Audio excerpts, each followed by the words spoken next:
स्वागत है आप सबका हमारे YouTube चैनल संकल्प आईएम के ऊपर, जहां हम प्रोवाइड करते हैं आईपी मैट, कैट और ऐसी काफी सारी मैनेजमेंट एग्जाम्स जो आपका गेटवे रहता है आईएम्स और टॉप 20 स्कूल के ऊपर।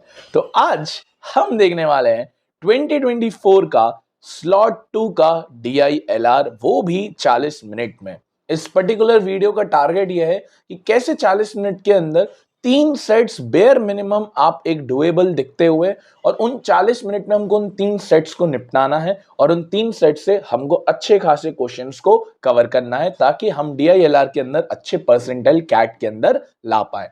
तो हम क्या करने वाले हैं, हम 40 मिनट का टाइमर सेट करने वाले हैं। उस टाइमर के अकॉर्डिंग ही हम सारी चीजों को वर्क में लेंगे और उस 40 मिनटों के अंदर ही हम ये 3 सेट्स को खत्म करने की कोशिश करेंगे। तो चलिए शुरू करते हैं। तो टाइमर स्टार्ट हो चुका है। सबसे पहले हम तीनों सेट्स को गो थ्रू करते हैं। यहाँ पर 8 जिम्नास्टिक्स हैं, कोच दिए हुए हैं XYZ, और यहाँ दिया उन्होंने रेटिंग दी है। तनी मोरोवर यहाँ पे मुझे हर प्लेयर की एक रेटिंग निकालनी पड़ेगी और यहाँ पर मुझे ये भी देखना पड़ेगा कि किस कोच ने किन प्लेयर्स को ट्रेन किया है। तो ठीक है, अ गुड सेट। और मोटा मोटा मुझे ये भी दिख पा रहा है कि एक डिफिनाइट सेट की तरह है, तो हो सकता है हमारी फर्स्ट चॉइस।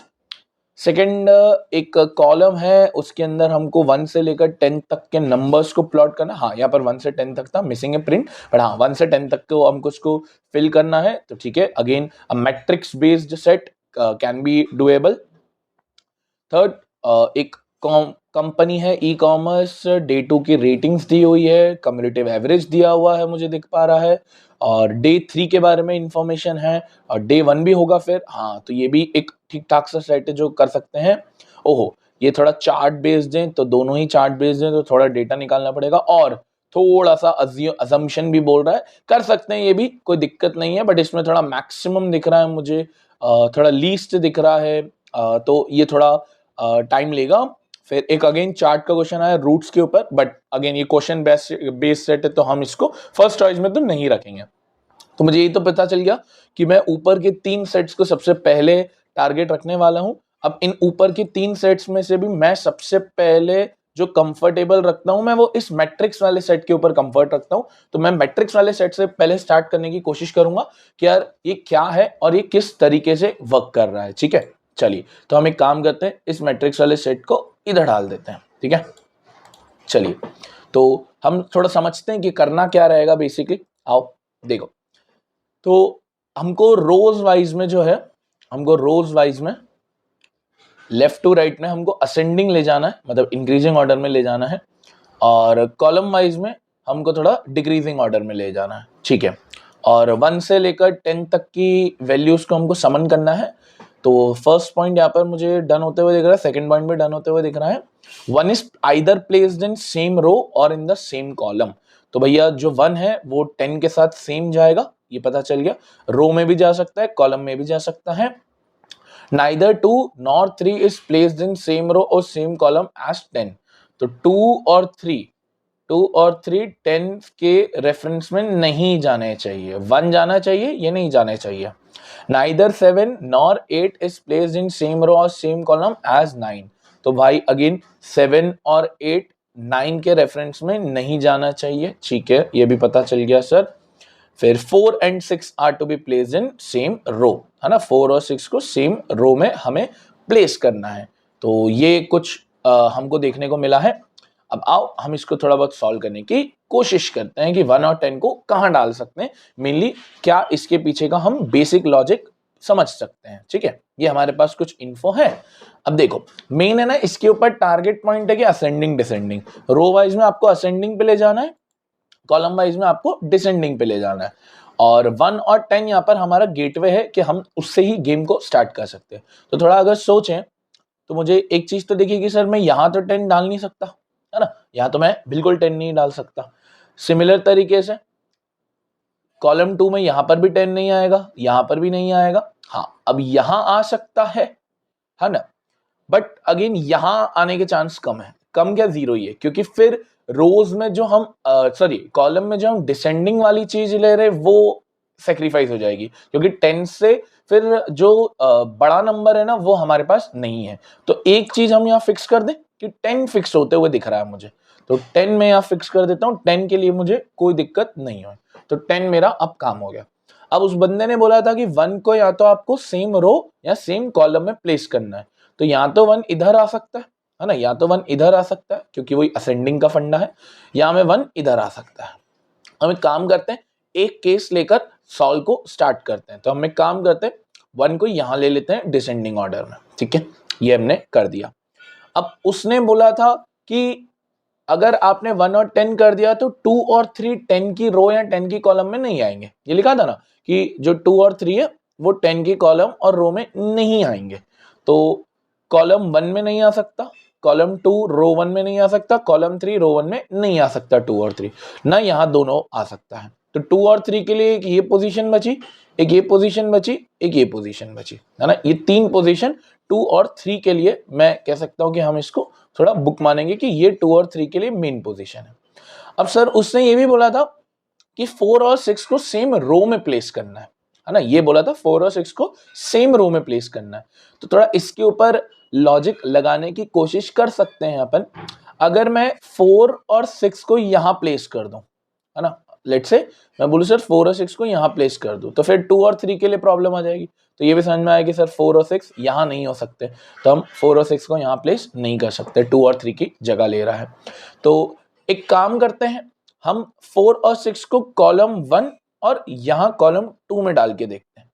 इन केस यहां से कुछ बनते हुए दिख गया तो अब क्या मैंने वो चीज को फॉलो किया है पहले चेक कर लो। रोज में मैं असेंडिंग ऑर्डर में जा रहा हूं, हाँ सर 4 6 और 10। अब मुझे ये भी है कि कॉलम में मुझे डिसेंडिंग ऑर्डर में जाना है। अब 4 और 6 के बाद मुझे यहां सोचना पड़ेगा कि यहां मैं क्या लेके आऊं, तो यहां हम सोचते हैं थोड़ा, और 2 और 3 हमको पता है कि भाई यहां कहीं पर आना ही है। अच्छा, एक और कंडीशन हमको ये दी गई थी कि 7 और 8 वहां नहीं आने चाहिए जहां 9 आ रहा है। ये दिखा था ना कि neither 7 nor 8 is placed in the same row और as the same column as 9। तो ये बहुत अच्छा पॉइंट है क्रैक करने के लिए कि हम इसको कैसे यहां से स्टार्ट करने की कोशिश करें। अगर हम यहां पर एक चीज करें कि 9 को यहां प्लेस कर दें, 9 को यहां प्लेस कर दे, तो 7 और 8 अब यहां नहीं आ सकते, तो 7 और 8 के लिए यहीं, और 8 और 7 लिखना पड़ेगा क्योंकि डिसेंडिंग ऑर्डर में वर्क करना है। ठीक है सर, हाँ जी सर, अभी तक तो मुझे कोई दिक्कत परेशानी दिख नहीं रही है। 4 डन है, 6 डन है, 9 डन है, 10 डन है, 8 डन है, 7 डन है, 1 डन है। अब बचता है 2 3 5। 2 और 3 के लिए हमने ये पोजीशन डिफाइन करी थी कि ये 3 एरियाज हैं जहां पर 2 और 3 की पोजीशनिंग बाकी है और 5 की पोजीशनिंग बाकी रखती है। तो हम इसमें फॉर श्योर एक चीज कर पाएंगे कि आप यहां 5 नहीं डाल सकते, है ना, यहां आप 5 नहीं डाल सकते। सर क्यों नहीं डाल सकते? क्योंकि यहां 5 डालोगे तो फिर यहां पर कोई इंक्रीजिंग नंबर बचा नहीं, 2 और 3 यहां आ नहीं सकता, तो सर ये पता चल गया यहां 5 नहीं आ सकता। तो एक बार 5 को यहां प्लेस करके देखें, हाँ सर 5 और अब यहां प्लेस हो पा रहा है, और 2 और 3 के लिए ये पोजीशन डेफिनेट बन पाती है। तो यहां 2 और 3 आ सकता है, यहां पे भी आ सकता है, दोनों पॉसिबिलिटीज है। ठीक है, तो क्या ये हमारा पूरा सेट बनते हुए दिख रहा है? हाँ सर। अब ये एक कंडीशन में ही सेट हो गया, तो बहुत इजी सेट था, जस्ट थोड़ा सा बेसिक 10 की पोजीशनिंग को सोचना था, और 2 और 3 की पोजीशनिंग पे सोचते तो ऑटोमेटिकली ये गेम सॉल्व हो जाता। आओ अब इसके अगर अपन क्वेश्चंस करें, तुमको पता चलेगा कि क्वेश्चंस में हमसे क्या कहा जा रहा है। आओ देखो,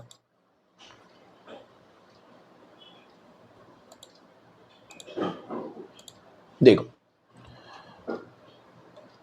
क्वेश्चन में कह रहा है what is the row number which is the least sum of the numbers placed in row. तो कौन सा रो नंबर है जिसमें लीस्ट सम आ रहा है?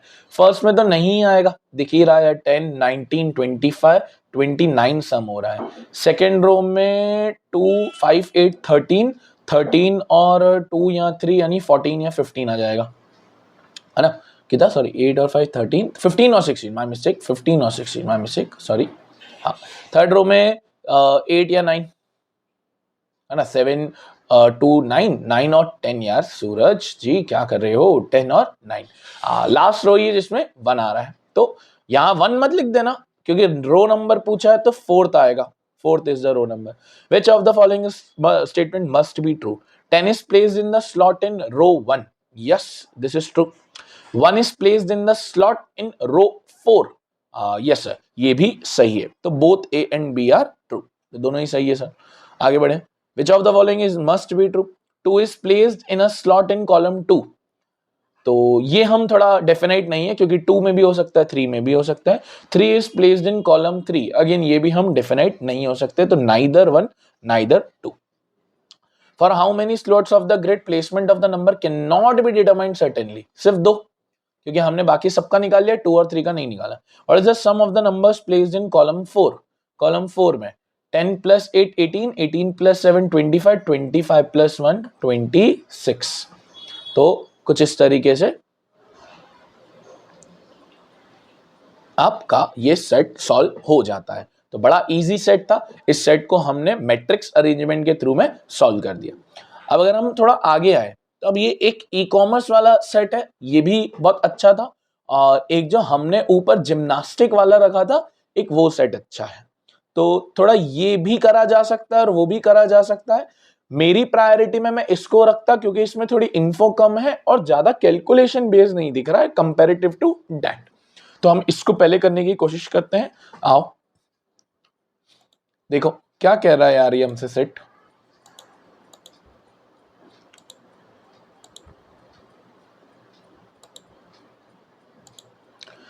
तो कह रहा है an online e commerce firm receives the daily integer product rating from 1 to 5. तो रेटिंग जो है वो हमको पता चली सर 1 to 5 की रेटिंग चलेगी. The daily average is the average of ratings given on date day. Cumulative average is the average of ratings given on or before that day. मतलब अगर आप डे 2 की निकाल रहे हो तो उसमें आप डे 1 भी काउंट कर रहे हो और डे 2 भी काउंट कर रहे हो. As simple as that. Rating system begins on day 1. तो डे 1 और 3 डेज का डेटा यहाँ पर मुझे दिख पा रहा है. डे 1 डे 2 और डे 3 में मुझे नीचे दिख ही गया है. तो हम एक काम करते हैं, हम डे 1 डे 2 और डे 3 का डेटा, तीनों का डेटा है सर हमारे पास. ये हमसे कहा जा रहा है कि ये तीनों का आपका डेटा वर्क करेगा. ठीक है, यहां पर रेटिंग भी दी हुई है, हमको पता है 1 2 3 4 5 कितने लोगों ने कितनी कितनी रेटिंग दी, वो भी इसके अंदर हमको पता चल जाएगा कि कितनी कितनी रेटिंग इसके अंदर दी गई है. ठीक है सर, चलिए. और टोटल नंबर भी हमको पता चलना चाहिए. चलिए, हाँ जी. तो द रेटिंग सिस्टम ठीक है.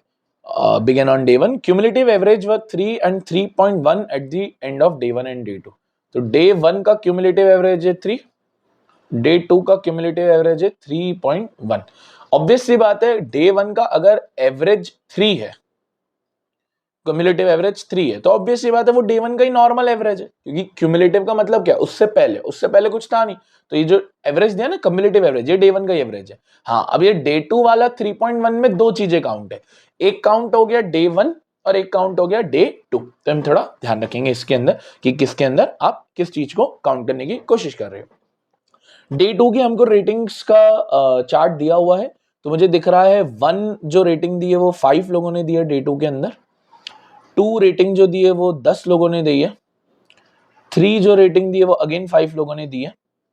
और 4 जो रेटिंग दी है वो 20 लोगों ने दी है. और 5th जो रेटिंग दी है वो अगेन 10 लोगों ने दी है. टोटल नंबर ऑफ बायर्स कितने हो गए, 5 और 10 15, 15 और 5 20, 20 और 2 40, 40 और 10 50. ठीक है. अच्छा, क्या मैं डे 2 का एवरेज निकाल लूं जल्दी से, है ना? डे 2 का एवरेज निकाल सकते हैं सर, बिल्कुल. बहुत इजी काम है डे 2 का एवरेज निकालना. देखिए, अगर हम डे 2 का एवरेज निकालना चाहते हैं तो नॉर्मली एवरेज कैसे निकालते हैं, sum of total observations divided by the sum of all observation divided by the total number of observation. तो जरा देखिएगा, ओरली कर सकते हैं.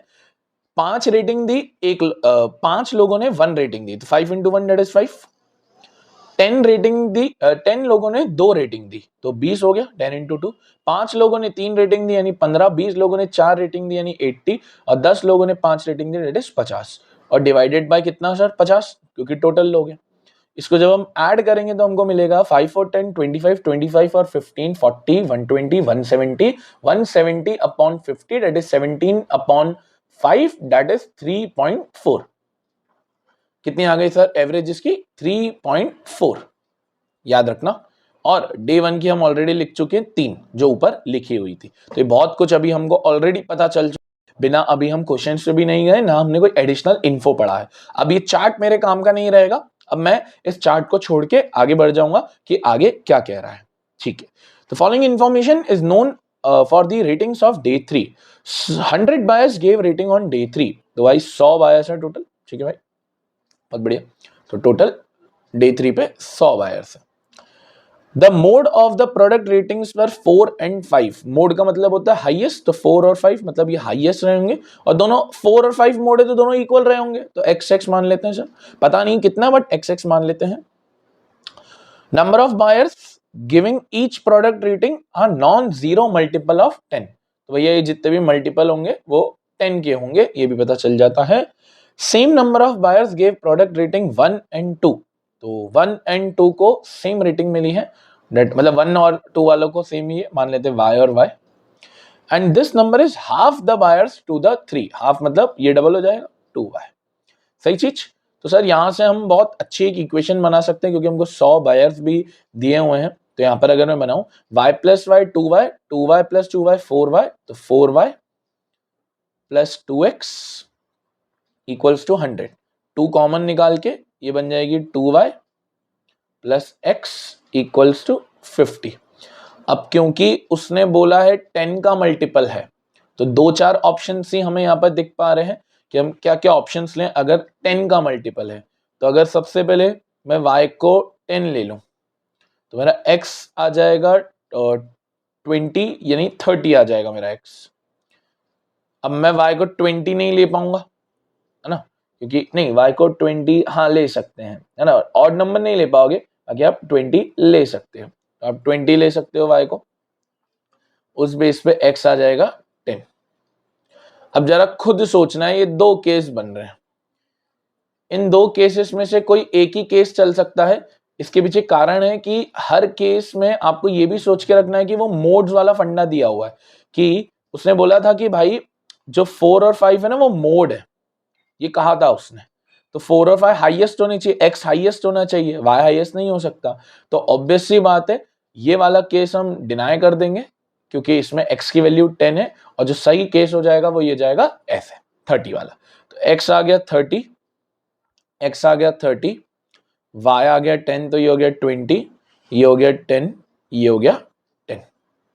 सर यहाँ पर भी आप नॉर्मल एवरेज निकाल सकते हो 3 का, है ना, नॉर्मली जल्दी से इसका भी एवरेज आप निकाल लो। चलो 10 into 1 दैट इज 10। 10 लोगों ने 1 रेटिंग दी, 10 लोगों ने 2 रेटिंग दी यानी 20, 20 लोगों ने 3 रेटिंग दी यानी 60, 30 लोगों ने 4 रेटिंग दी यानी 120, और 30 लोगों ने 5 रेटिंग दी यानी 150, और डिवाइडेड बाय क्या कर दोगे 100।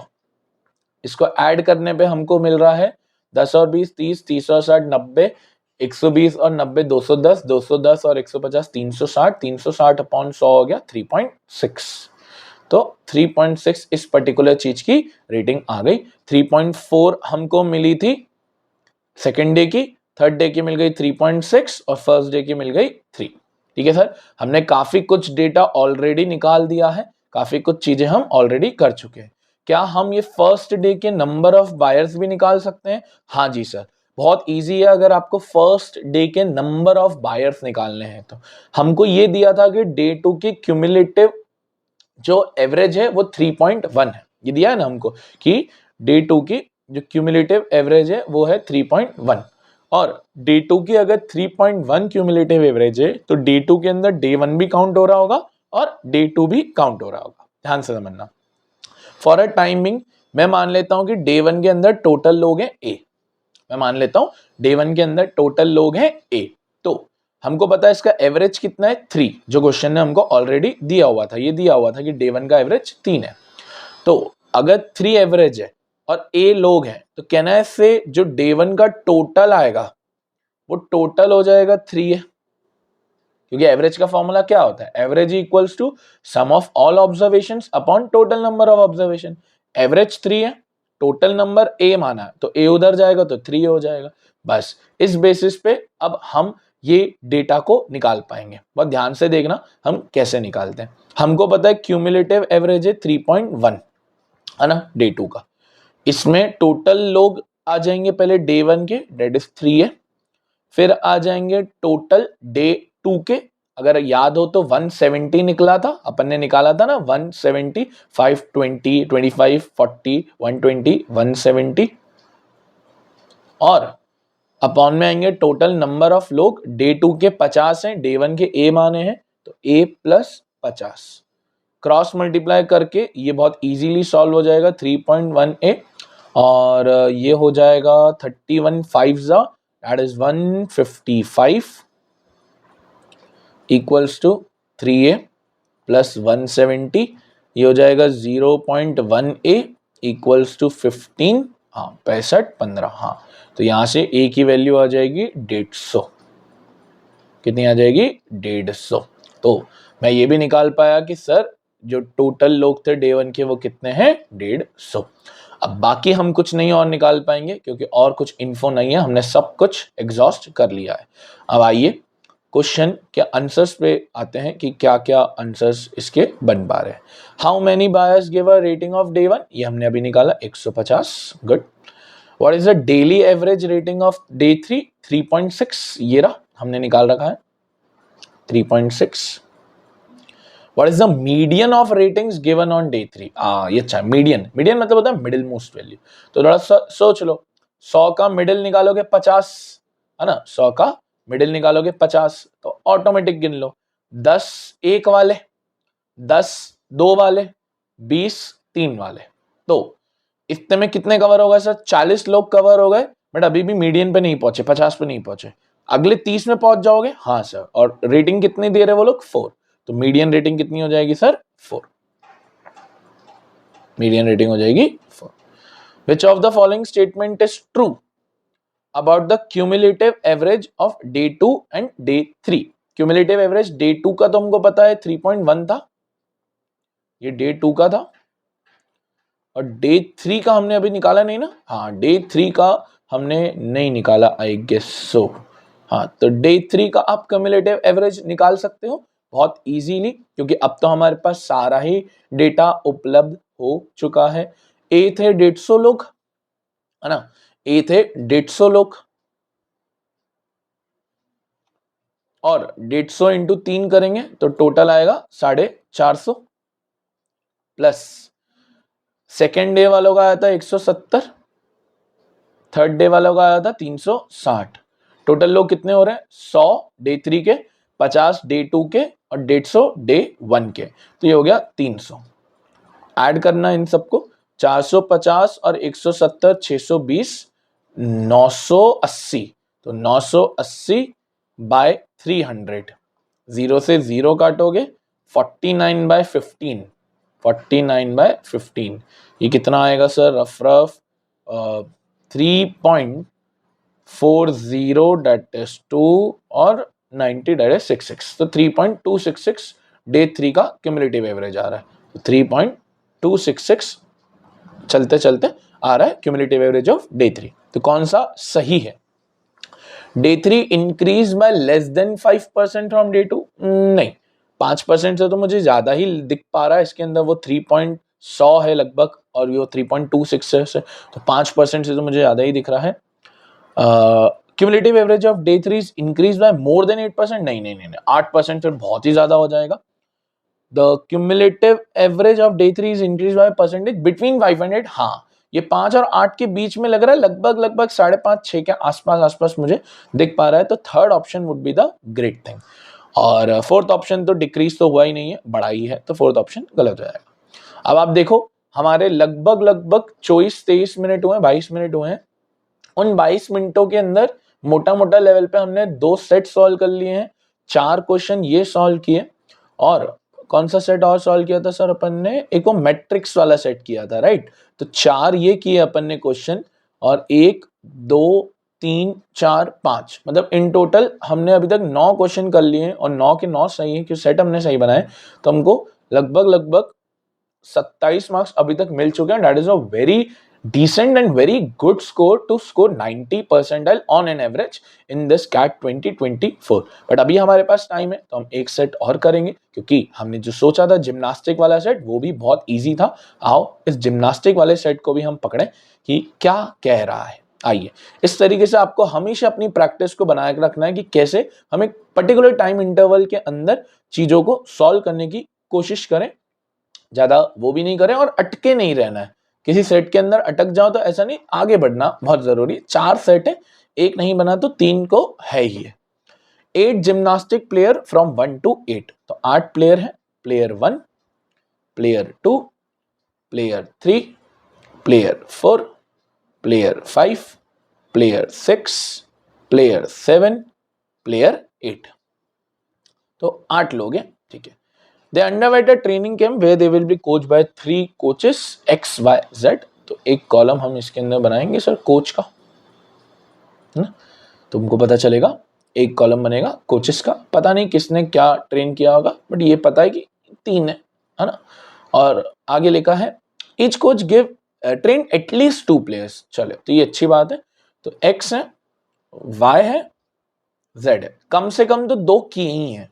तो क्या क्या पॉसिबल आउटकम्स हम बना सकते हैं? टोटल 8 प्लेयर्स हैं, तो सर एक तो ये पॉसिबल आउटकम्स हैं 2 3 3। मैंने शफल नहीं किया है, मैं सिर्फ एक आउटकम बता रहा हूँ। 2 3 3 हम बना सकते हैं, या एक आउटकम और बन सकता है 2 2 4।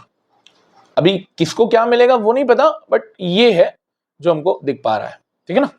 ये 2 है, अब इनमें से कौन सा सेट बनता है वो डिटेल्स पे मैट करता है।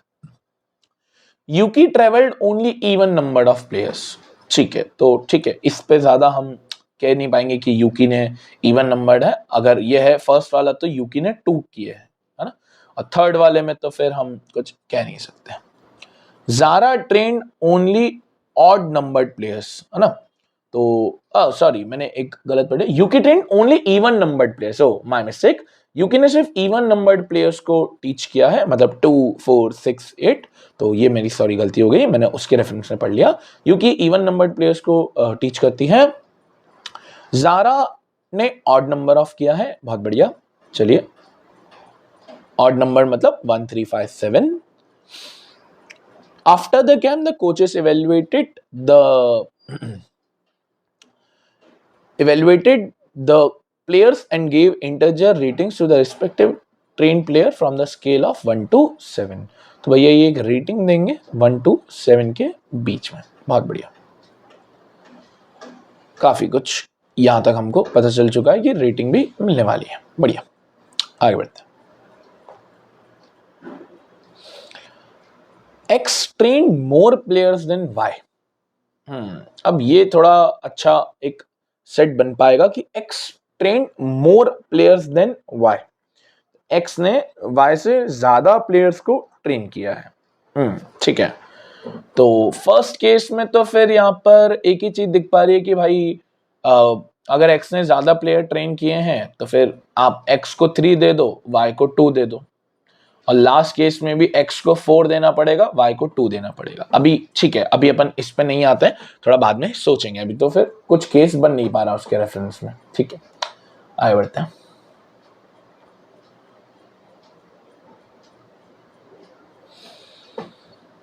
Player 1 and player 4 were trained by same coach.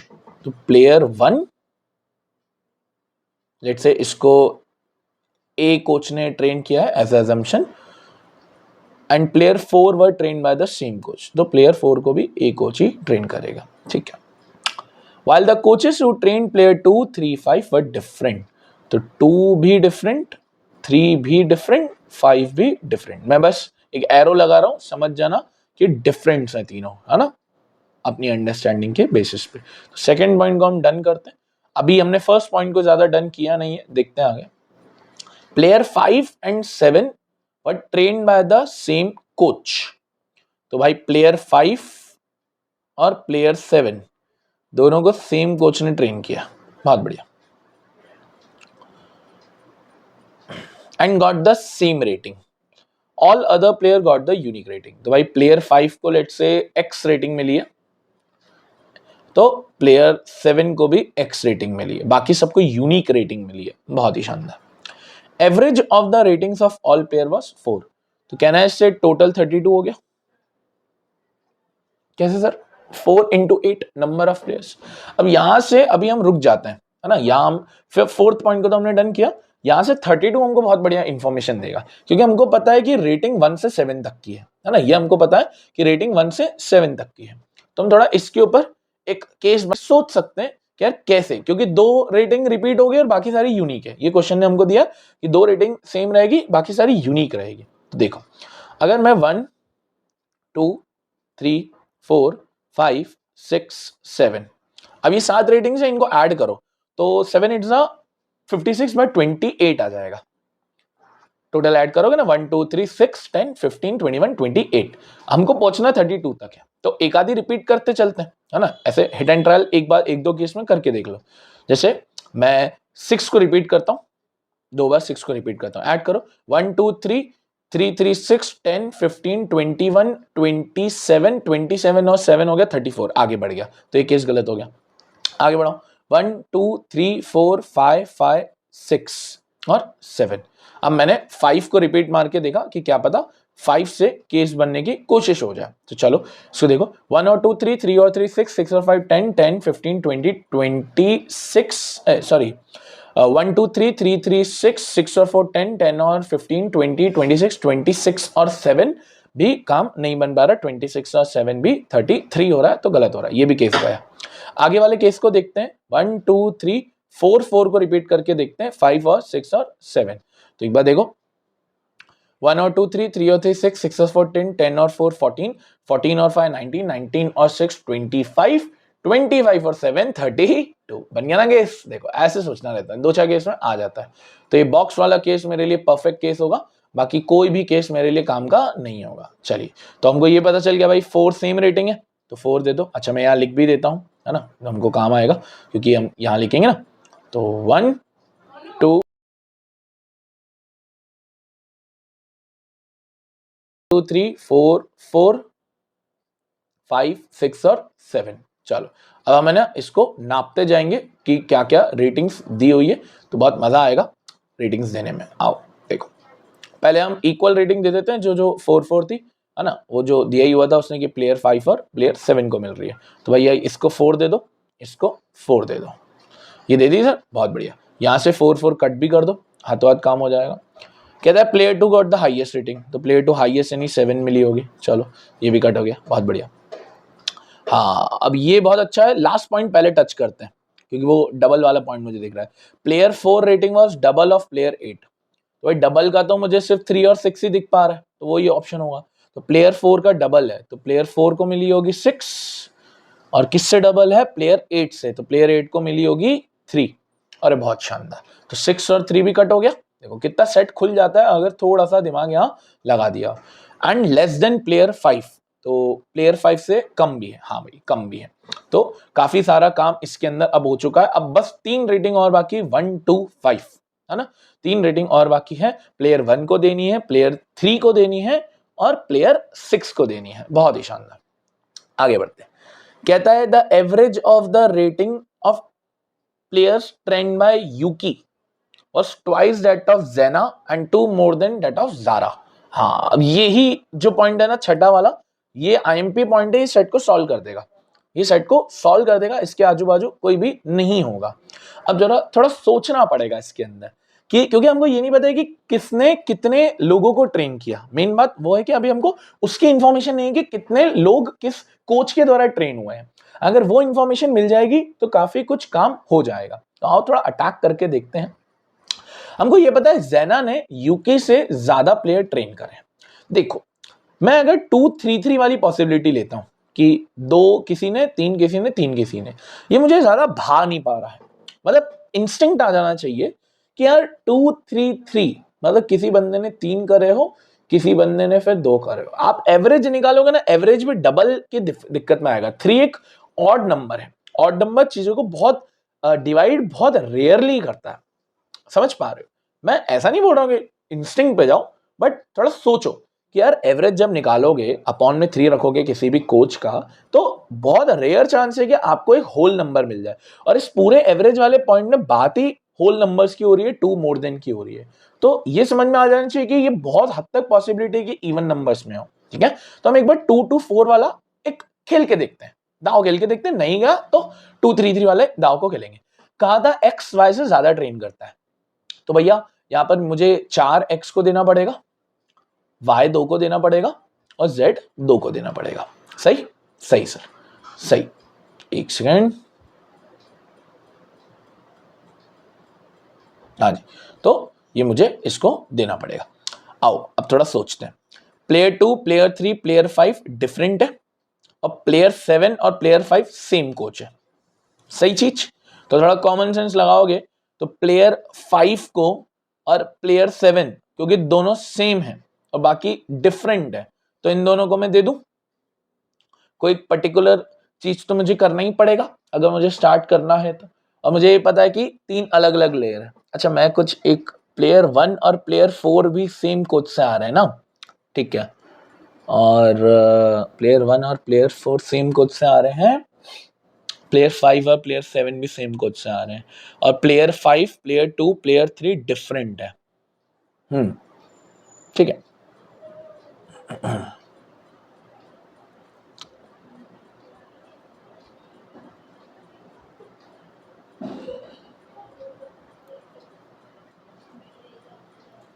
ठीक है, तो प्लेयर 2, प्लेयर 3, प्लेयर 5 डिफरेंट है, यानी इन तीनों को हमको एक्स वाई जेड देना ही पड़ेगा।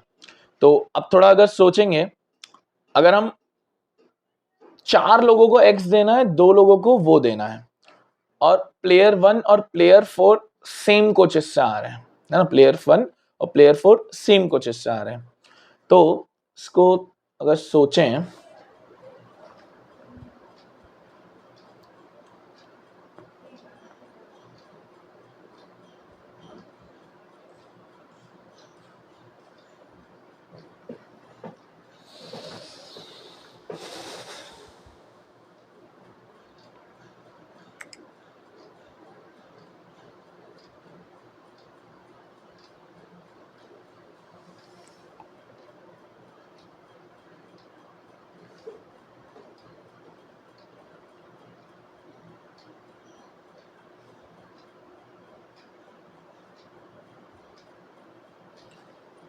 चलो एक दाव खेल के देखते हैं प्लेयर 5 और प्लेयर 7 को, क्योंकि दोनों सेम जा रहे थे, काम करते हैं इनको जेड देते हैं, क्योंकि एवरेज वाला पॉइंट तो अभी गेम में ला ही नहीं है अपन, उसको जेड देते हैं। अब देखो जेड की एवरेज हो गई 4 और 4 8/2। अब थोड़ा इस वाले पॉइंट पर टच करते, फिर अपन देखेंगे कि क्या अपना अजम्पशन सही था या गलत था, वरना उसको वाई देके खत्म मारेंगे। कहते हैं average of rating got by Yuki was twice that of Jena, तो Yuki, Jena and 2 more than that of Zara. तो भाई यूकी का यूकी को डबल मिल रहा है, राइट, तो यूकी को डबल मिल रहा है एक्स का, और +2 मिल रहा है जेड का, तो जेड का 4 है तो यूकी का 6 हो गया +2, और क्योंकि ये इसका डबल है तो एक्स का 3 हो जाना चाहिए। सही। अब जरा सोचो, जेड ने अगर 2 प्लेयर्स ट्रेन किए तो उसका टोटल 8 होना चाहिए, हो रहा है। अगर वाई ने हमने रखा है 2 प्लेयर्स जो हम फिक्स करने ही वाले हैं ऑलमोस्ट, तो 12 होना चाहिए टोटल, और 4 प्लेयर्स को ट्रेन हो रही, 3 इसकी एवरेज रेटिंग है, एक्स 4 प्लेयर्स को रेट कर रहा है तो 12। अब जरा सोचो, क्या ये 8-8 फिक्स हो रहा है? हाँ सर, प्लेयर 5 और प्लेयर 7 हो पा रहा है। तो अब ये पता चल गया कि प्लेयर 2 और प्लेयर 3 अलग अलग होंगे, उसने बोला था डिफरेंट होंगे, तो एक या तो एक्स हो सकता है या वाई हो सकता है, एक्स हो सकता है या वाई हो सकता है। अब एक श्योरिटी है कि भाई प्लेयर 1 और प्लेयर 4 सेम है, तो भाई देखो अगर तुम एक वाई दे दोगे तो 2 ही वाई है ना, तो तुम नहीं दे पाओगे, तो ऑब्वियस सी बात है ये वाला एक्स ने ट्रेन किया होगा, ये वाला भी एक्स ने ट्रेन किया होगा, तो 2x के हो गए, एक यहाँ पर 3x का होगा, और इनमें से कोई एक x है, एक y है। अब थोड़ा टोटलिंग में देख लेते हैं, y का 12 होना चाहिए बट 2 ही प्लेयर है, y का 12 होना चाहिए, 2 ही प्लेयर है, बहुत ध्यान से देखना। तो एक मुझे यहाँ पर 7 दिख रहा है, अगर y ट्रेन करे तो 5 चाहिए रहेगा, जो अभी तक हमने कहीं दिया नहीं है, और द ओनली पॉसिबिलिटी जो आप 12 ले सकते हो वो 7 और 5 ही है। तो यहाँ पर एक चीज फिक्स हो गई कि सर ये y ने ट्रेन किया होगा, हाँ, और ये पक्का फिक्स हो गया कि ये x ने ट्रेन किया होगा, क्योंकि 12 और किसी तरीके से नहीं आ सकता। अब 5 देना है आपको y के रेफरेंस में, तो प्लेयर 6 बचा, प्लेयर 8 को 3 दे चुके हैं, तो the only case is player 6, ये y ने ट्रेन किया होगा और इसको 5 रेटिंग मिली होगी, और बाकी बचा x ने ट्रेन किया होगा। अब x के लिए 1 और 3 बच गया है ना, शायद 1 और 3 बचा, 1 2 3 आई गेस, ऊपर ने क्या लिखा था 1-2 बचा है, ओके 1-2 बचा है, तो प्लेयर 1 को या तो 1 और 2 मिल सकता है, प्लेयर 3 को या तो 1 और 2 मिल सकता है, and this is your set solve. थोड़ा एवरेज वाले पॉइंट को उठाना था, फिर टोटलिंग करनी थी, तो उससे सेट हो जाता। What can you describe about the coach player trained by Zara? Zara ने कितने 2 ट्रेन किए थे, तो exactly 2। Rating of player 7, player 7 की rating 4, rating of player 6 5। How many players the rating can be determined uniquely? 6। 1 और 2 की नहीं निकाल पाओगे ना, 2 की आपको रेटिंग नहीं पता। ट्रेन बाय एक्स, एक्स ने क्या क्या ट्रेन किया सर, जरा देख लो जल्दी से। प्लेयर 1, प्लेयर 3, प्लेयर 4 और प्लेयर 8, 1 3 4 8, 1 3 4 8, 1 3 4 8। तो हमने 9 क्वेश्चन वहां किए थे, 10 11 12 13 14। तो भाई ये 14 क्वेश्चन अगर आप कर लो तो लगभग 42 मार्क्स, दैट इज 99 परसेंटाइल मोटा मोटा तौर पर। तो दिस इज आर संकल्प 2024 LRDI स्लॉट 2 कंप्लीशन। मिलते हैं नेक्स्ट लेक्चर के अंदर।